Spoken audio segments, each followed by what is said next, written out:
Federal Drive is presented by GEHA, Government Employees Health Association, proudly providing health and dental benefits to federal employees and their families. Visit GEHA.com. There is new leadership in the organization that represents managers and other non-union employees at the Internal Revenue Service. Kelly Reyes was named as the Professional Managers Association's new executive director last week. She replaces Chad Hooper, who left the organization this past summer. Reyes previously served as PMA's national vice president, and she's here with us now to talk about the new role. Kelly, first of all, congratulations, and definitely want to talk about some of your priorities for PMA, but get us started, if you would, by talking just a bit about your background, both at the agency and at PMA, and the pathway that led you up to this point. Well, thank you. I'm excited to be here. So, before I came to the IRS, I had a career as a principal of a school, and I was also an adjunct professor for a private university. My husband and I, we owned several businesses, very successful businesses, and I was also a speaker for educational workshops. So I really came from a place of wanting to make an impact and be a part of people's lives. When I came to the IRS, I came because I had a life change with my mom, and she was going through Alzheimer's, and my sister lived in Austin, and I temporarily relocated to help her. And that's when I came on board IRS temporarily.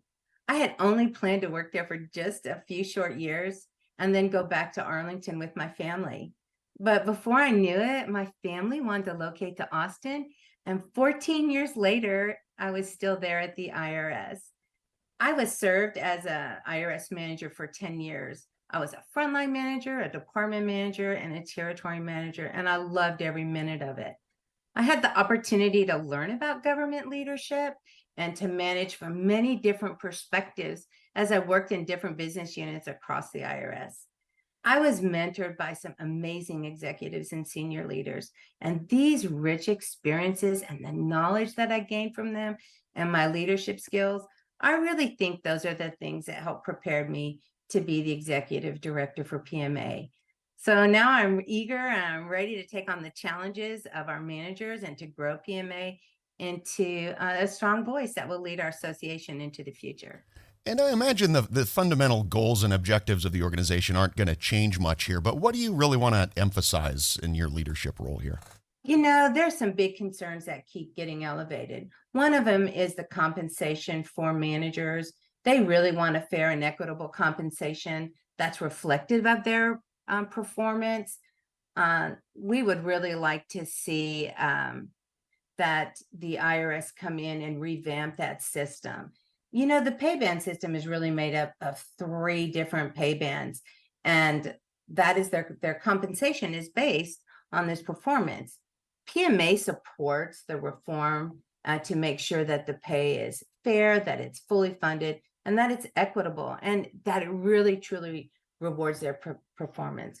We're hoping to see that it's going to be transparent, that it's going to be well communicated, and it's going to provide the avenues managers need for advancement. We also want to make sure that the performance ratings are not just solely based on their mid-year or their annual discussion.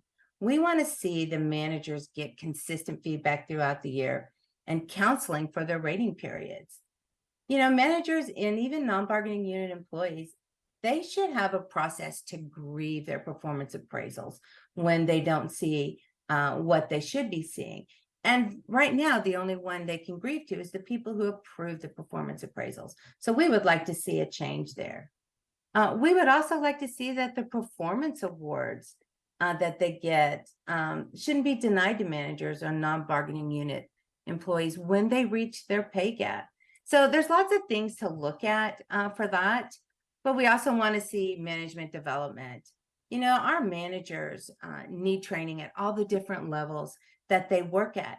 It is so important that our service managers are also included in this training. The service centers have a cadre of managers, and these frontline managers only work during peak periods. So it's difficult for them to participate in training when they're not up in a non-bargaining unit position. So these managers really need to be involved, and they need to be equipped before they come up when the season starts. So many of these aspiring managers, when they come into these roles, they forfeit their bargaining unit awards, and we would like to see them not lose those awards when they step up. The last thing that we're really focused on in our goals at PMA is just retention. The IRS really needs to consider putting managers in place, putting the measures in place that will attract and retain good managers. Larger performance bonuses for them would go a long way in helping keep these managers, especially since the responsibility that they gain when their manager is not necessarily commensurate with their pay. To retain managers, we have to have a program in place for them to encourage them to return and to encourage them to seek the permanent positions when those are announced. If I can step back a bit to the pay reform issue that you started that last answer with, for people who aren't tracking this issue, can you just tell us a little bit about what you see as the deficiencies in the current pay system? Well, the managers, they're subject to this alternative pay. It's the IR pay band, and it's made up of 3 pay bands. So their compensation is based on their performance, but it's subjective to the leadership. PMA supports that the reform that they got on the pay band system, it needs to be fair. It needs to be reflective of their performance. It also needs to be fully funded. We don't feel that it's fully funded for them. It needs to be more equitable to the work that they do. In the Performance Management Review Board, many times there are people reviewing the annual appraisals that managers do, and they're not familiar with the work. So the way a performance appraisal is written is very important, that it strategically communicates what the manager did, and it's subjective as to whether or not someone feels they've met the expectations, they've exceeded it, or they're outstanding in their job. So we would like to see more equity involved in that process. And speaking of funding, on the topic of IRS funding in general, you know, in talking with your predecessor over the years, just gotten the general sense that underfunding at the IRS has been almost demoralizing, I think is the word I would use for a lot of the workforce, including managers. I'm just curious for your perspective on how much has changed in that arena with the passage of the Inflation Reduction Act and the huge influx of money that's come into the IRS budget. How has the agency been spending that, and has it changed things? Well, you know, we have our new commissioner, Dan Werfel, and he's really in tune with what the IRS needs. And he really is in tune with opening up communication lines and listening to the leadership and the employees throughout the IRS. So I think that is really a big first step in making the types of changes that the IRS needs. But he's also in tune with what the agency is going through. PMA really supports the sufficient funding for the IRS.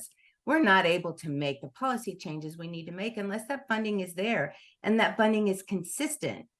PMA will always support and ensure that the IRS receives what it needs to carry out its mission and to be able to fulfill the mandates that are handed down by Congress. IRS funding has to be maintained. But not only that, we also need to make sure that the annual and on-time appropriations are received. IRS supports the consistent funding in the budget reform. I think one of the biggest problems we feel is that we keep getting caught up in these continuing resolution and these shutdowns and these across the agency board budget cuts. They're really counterproductive and they cost the taxpayers more money in the long run. You know, when you think about it, there's not a private business out there that would survive or even thrive if their budgets were reduced without regard to their programs, the priorities they've set, and even if their financial planning was subject to, you know, annual political whims or complete shutdowns. The federal sector, this system leads to inconsistent hiring and staffing. It leads to processing backlogs, which we all saw in the news. And it also, most importantly, leads to the inability to deliver the customer service that we feel our citizens deserve. Kelly Reyes is the new executive director at the Professional Managers Association. We'll post a link to this interview at federalnewsnetwork.com.